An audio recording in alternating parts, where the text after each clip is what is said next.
In the summer of 1348, as the Black Death ravages their city, 10 young Florentines take refuge in the countryside. They amuse themselves by each telling a story a day. For the 10 days, they are destined to remain there. 100 stories of love, adventure, and surprising twists of fate. Less preoccupied with abstract concepts of morality or religion than with earthly values, the tales range from the bawdy Petronella hiding a lover in a tub to Sir Saparello, who, despite his unholy effrontery, becomes a saint. The result is a towering monument of European literature and a masterpiece of imaginative narrative known as the Decameron, written by Giovanni Boccaccio. I will now read to you the prologue in the book. Here you'll find the purpose of storytelling in Boccaccio's Decameron.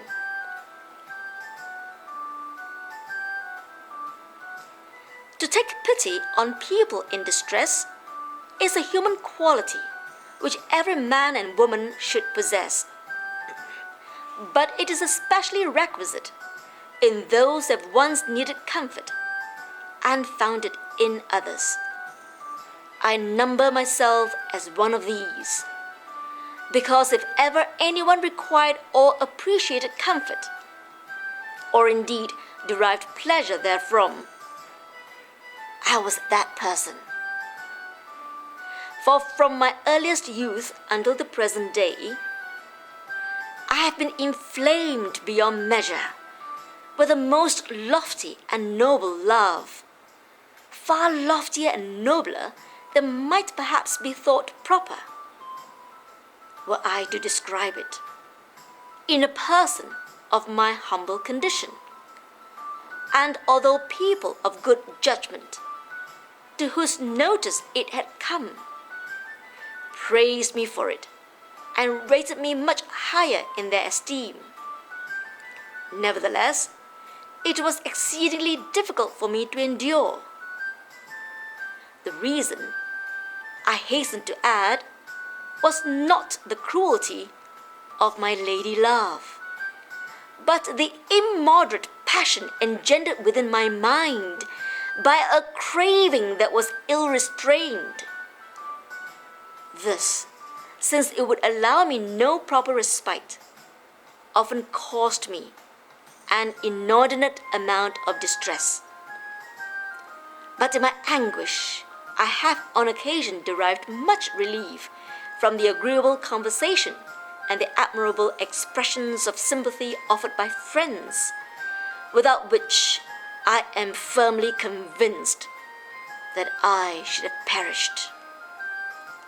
However, the one who is infinite decreed by immutable law that all earthly things should come to an end. And it pleased him that this love of mine, whose warmth exceeded all others, and which had stood firm and unyielding against all the pressures of good intention, helpful advice, and the risk of danger and open scandal, should in the course of time diminish of his own accord. So that now all that is left of it in my mind is the delectable feeling which love habitually reserves for those who refrain from venturing too far upon its deepest waters. And thus, what was once a source of pain has now become, having shed all discomfort, an abiding sensation of pleasure. But though the pain has ceased, I still preserve a clear recollection of the kindnesses I received in the past from people who, prompted by feelings of goodwill towards me, showed a concern for my sufferings. This memory will never, I think, fade for as long as I live. And since it is my conviction that gratitude, of all the virtues, is most highly to be commended and its opposite condemned, I have resolved, in order not to appear ungrateful, to employ what modest talents I possess in making restitution for what I have received. Thus, now that I can claim to have achieved my freedom, I intend to offer some solace, if not to those who assisted me, since their good sense or good fortune will perhaps render such a gift superfluous, at least to those who stand in need of it.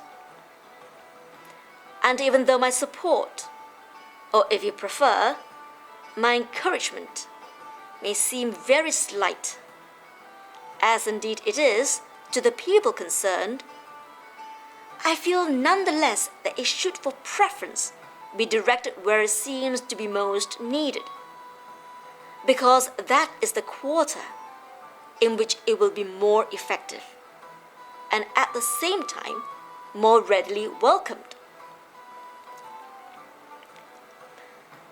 And who will deny that such encouragement, however small, should much rather be offered to the charming ladies than to the men? For the ladies, out of fear or shame, conceal the flames of passion within their fragile breasts, and a hidden love is far more potent than one which is worn on the sleeve, as everyone knows who has had experience of these matters. Moreover, they are forced to follow the whims, fancies, and dictates of their fathers, mothers, brothers, and husbands, so that they spend most of their time cooped up within the narrow confines of their rooms, where they sit in apparent idleness, wishing one thing, and at the same time wishing its opposite, and reflecting on various matters, which cannot possibly always be pleasant to contemplate.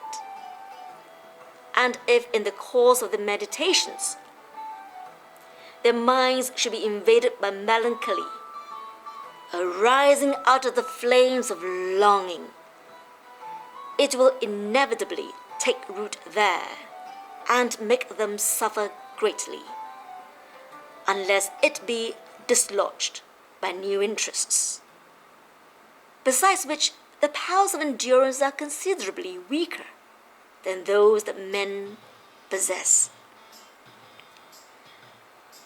When men are in love, they are not affected in this way, as we can see quite plainly. They, whenever they are weighed down by melancholy or ponderous thoughts, have many ways of relieving or expelling them.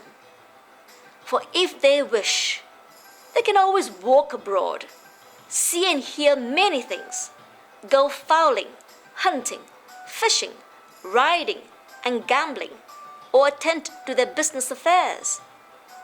Each of these pursuits has the power of engaging men's minds, either wholly or in part, and diverting them from their gloomy meditations, at least for a certain period, after which some form of consolation will ensue, or the affliction will grow less intense. So in order that I may to some extent repair the omissions of fortune, which, as we may see in the case of the more delicate sex, was always more sparing of support wherever natural strength was more deficient, I intend to provide succor and diversion for the ladies, but only for those who are in love, since the others can make do with their needles, their reels, and their spindles. I shall narrate 100 stories, or fables, or parables, or histories, or whatever you choose to call them, recited in 10 days by a worthy band of 7 ladies and 3 young men, who assembled together during the plague, which recently took such heavy toll of life. And I shall also include some songs which these 7 ladies sang for their mutual amusement. In these tales will be found a variety of love adventures, bitter as well as pleasing, and other exciting incidents which took place in both ancient and modern times. In reading them, the aforesaid ladies will be able to derive not only pleasure from the entertaining matters therein set forth, but also some useful advice. For they will learn to recognize what should be avoided, and likewise what should be pursued. And these things can only lead, in my opinion, to the removal of their affliction. If this should happen, and may God grant that it should, let them give thanks to love, which in freeing me from its bonds has granted me the power of making provision for their pleasures.